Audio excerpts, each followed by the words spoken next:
Good afternoon from Historic House, or to say good morning from Historic House. Monday I'm doing this today, I'm so sorry. But I was waiting for the oolong tea to arrive. It hasn't arrived yet, so I've had to improvise. With, well, we'll talk about that later, but at the moment, let's discuss green tea. Yeah, taste-wise, it's like a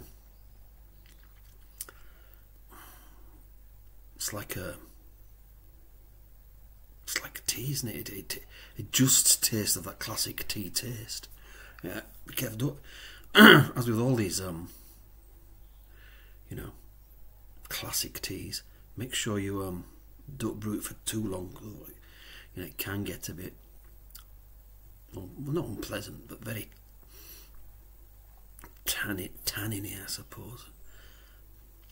But anyway, yeah, I did enjoy drinking the green tea, but it was kind of like, hey, kind of thinking I was really cool drinking green tea because it's kind of hip to drink green tea, isn't it?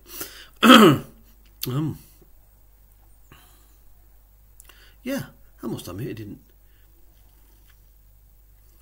I wouldn't discern any health benefits at all. No, I can't. I just found it a relatively pleasant drink compared to yeah, I forgot what it's called now. The dreaded wormwood. Yeah, compared to the dreaded wormwood, it was quite pleasant. Yeah. Yeah. It won't be my tea of choice. Yeah, it won't be my tea of choice. But yeah, I mean, people rave about it like some kind of superfood thing.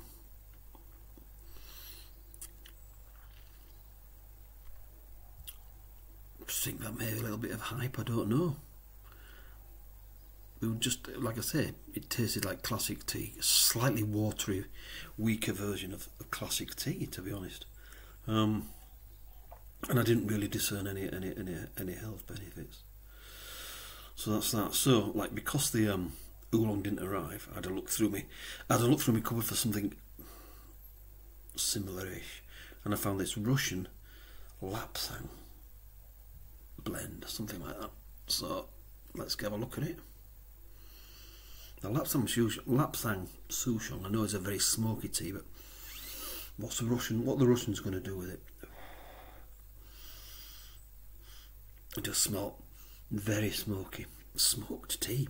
Isn't it amazing how, let's put that down for it, it's too warm yet. Isn't it amazing how smoke is used as a flavour in so many things. And in fact, if I remember from reading labels, you can even get artificial smoke flavour now, which is quite bizarre, isn't it? And is it cheaper? What if it, what are the costs of making artificial smoke? Like a liquid that tastes of smoke, compared with actually smoking something. Is it more expensive to smoke something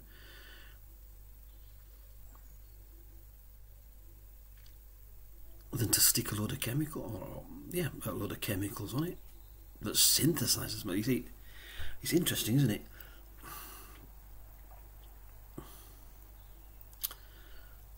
I think because I'm sure I read somewhere about our taste buds being sensitive to parts per million or something like that. Very, very, very good at discerning differences.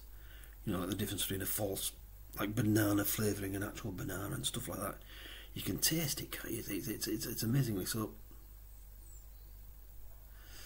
So when you're getting this smoked food, always check that it's actually been smoked and it's not been injected with some smoke flavouring. Because I don't believe that these chemical additives are good for us. I can try and stay clear of it. Yeah. In fact, one week I might even have a look at some of these additives. I do remember reading a book called E for Additives a while ago, which was quite terrifying, really. Anyway, I hope the tea's sufficiently cooled. Let's have a look at. So this is a very short brew as well, about 2 minutes. As you can see, it's a nice. This is one teaspoon for 2 minutes. It's quite a dark brew. Smokiness is coming through now very strongly.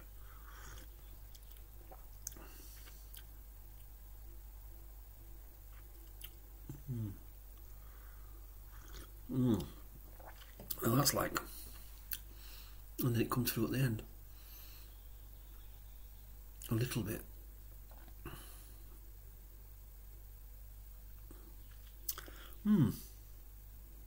It kind of, you smell it, the smoke.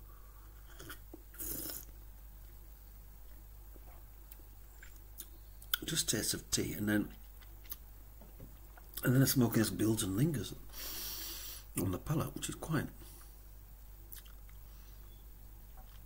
good. So a week of this, hopefully I'll be able to, you know, hopefully I'll be able to do it at the weekend rather than on a Monday. But anyway, it's here now, and that's a Russian Lapsang tea blend. It's called. It's very good. Now then, cheese update. Eating loads of cheese. Yep, got down to 7, but that was on the TV. But that was because it was getting late at night. It was about after midnight. I was watching the old TV series The Saint, and I thought, yeah, not fair on my neighbours. So I turned it down to about to 7, and it was pretty good now. Interesting. I'm getting some a bit of complexity comes afterwards. Nice. Very nice.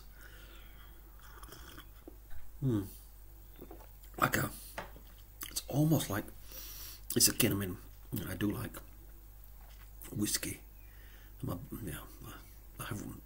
have one one glass, one little tot of whisky every week on a Sunday to like end the weekend kind of thing. And yeah, I was drinking something. My brother got me this cask, something called Cask Treasure, a blend. But my goodness,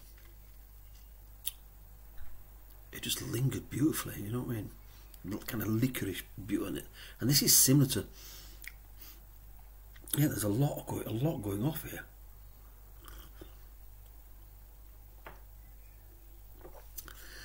Initially, you taste tea, and then you get the leafy flavour.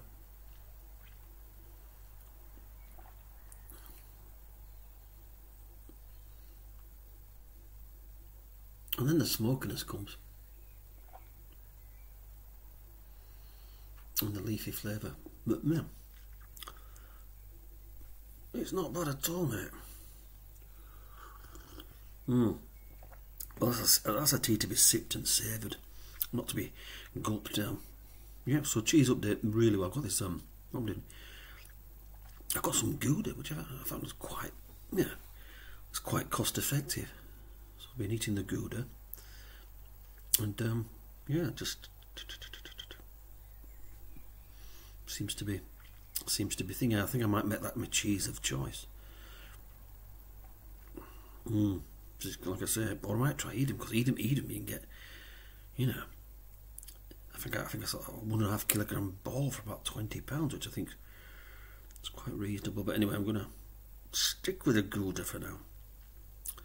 It's all right. So next week's tea, well, I splashed out a bit, and I got this tea, and it looked quite a lot of a single estate Rwandan tea. Yeah, that you can. It says on the tin, right, that you can use the tea leaves twice, and the second cup tastes even better than the first. So next week we'll have an initial taste. Next week I'm going to do it with this Rwandan single estate job, and then I'll do it throughout the week. But I think a couple of days I'll have 2 cups and see if it is the case. But anyway, that's it really for now. So next week Rwandan, this week this Russian Lapsang tea blend, which Which is right enough, isn't it? It's right enough. And that's that. I think that's all I've got to say. So thank you very much for listening. Have a great week. And I'll try next week to